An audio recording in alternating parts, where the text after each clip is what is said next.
Romans 8:23 says this, and God will give us our full rights as his adopted children. I mean, this is remarkable to me. Even though we do not deserve to be part of La Familia, we're called to be part of the familia. And he offers us new life, and we get to decide if we want to be part of this family or not.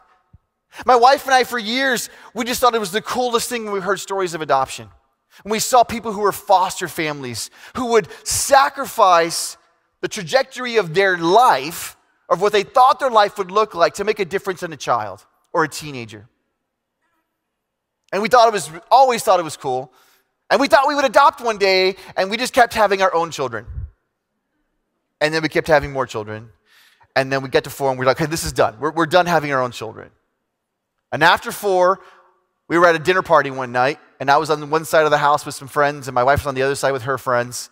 And we finally come together at the end of the night to leave, and she goes, oh, by the way, I just made a decision tonight at this party. I'm like, what is it? We're adopting a child. Oh, that's great. Let's talk about that. Oh, no. We know who the mom is, and she's going to give the baby up for adoption. We have the baby. We're adopting the child. We will be parents again in 9 months.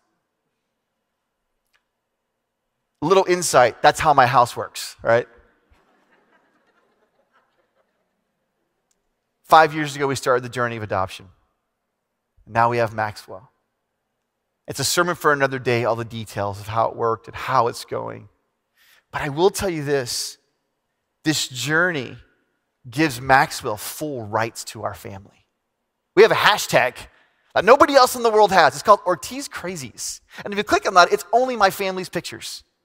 Max has full rights to the Ortiz Crazies. Full rights as the 5th child, as the youngest child. And you know what my kids would even say? My kids would say, he doesn't have full rights. He has more rights than we do.